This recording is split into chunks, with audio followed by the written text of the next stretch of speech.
passer les océans. Je suis libre. Youhou. Mais du coup, c'est quoi en fait les ECNI? Comment dire? Non, attends, non mais... Sérieux? C'était si dur que ça? Mais attends, c'est quoi ce truc?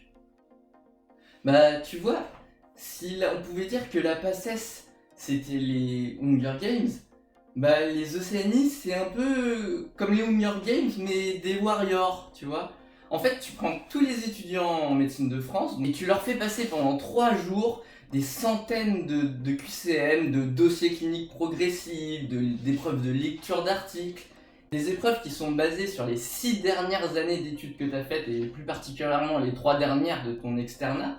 Autant dire que niveau connaissance, je crois qu'il y a de quoi empiler 2 ou 3 fois ma taille en bouquin.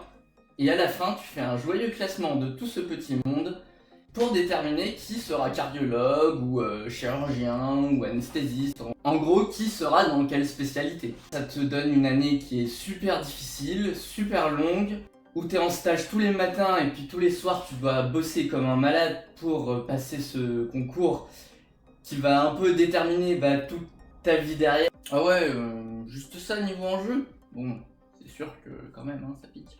Ce qui fait qu'en fait, t'es un peu tout le temps sous pression et bon, après 6 années d'études à pas vivre en fait, bah t'en as quand même un petit peu marre. Donc attends, 2 secondes là. Si je comprends bien, t'es en train de me dire que tous les futurs médecins qui sont censés prendre soin de leurs patients, être humains, tout ça, on leur a appris la vie d'une façon un peu déshumanisante et que c'est comme ça qu'on leur apprend en fait la bienveillance et la joie de vivre.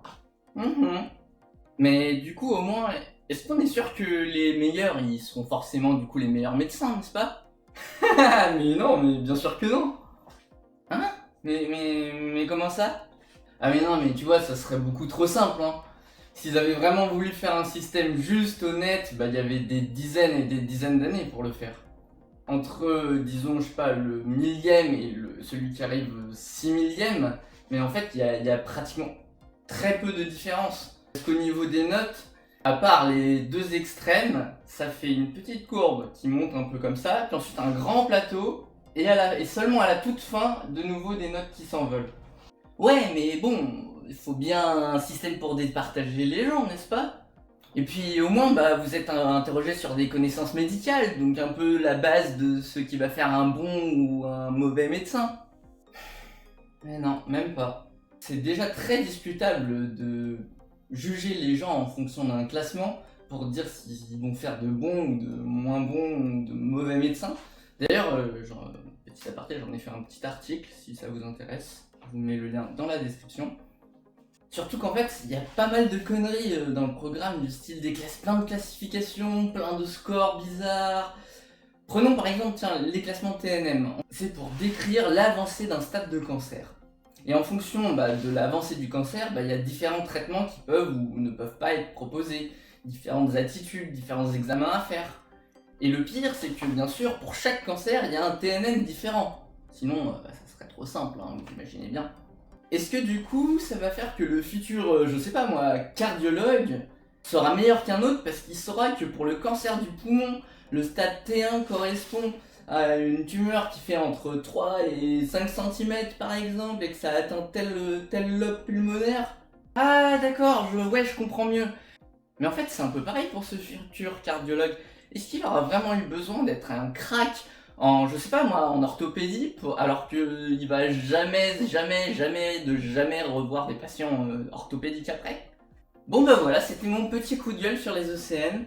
Forcément, il y aurait pas mal d'autres trucs à dire. Je pense qu'on pourrait peut-être un jour y revenir dans de prochaines vidéos. Et d'ailleurs, justement, maintenant que j'ai un peu de temps libre, je vais enfin pouvoir reprendre un peu YouTube. J'ai déjà pas mal d'idées de nouvelles vidéos à faire. Par exemple, des vidéos d'éducation thérapeutique pour les patients, sur le diabète, l'hypertension, etc. Qui seraient quand même intéressantes pour les étudiants en médecine, mais qui seraient plus envers les patients. Pourquoi pas reprendre des vidéos de conseils comme j'ai pu faire avant, des vidéos de débat sur des sujets qui traversent un peu la société, pour ou contre, par exemple, le pass sanitaire. J'ai aussi sûrement encore pas mal de vidéos, d'anciennes vidéos qui doivent traîner dans mes tiroirs d'ordinateur que je pourrais remonter. Et puis bah, si vous avez aussi des attentes ou des envies de nouvelles vidéos pour la chaîne, bah, pourquoi pas, n'hésitez pas à me le dire en commentaire. Des vidéos d'analyse ou de décryptage sur plein de sujets. Par exemple, j'avais déjà pu faire des vidéos sur le programme santé des candidats à la présidentielle, peut-être des choses dans ce genre-là. Des vidéos pour reparler un petit peu de l'externat, comment je l'ai vécu, vous raconter un petit peu comment tout s'est passé.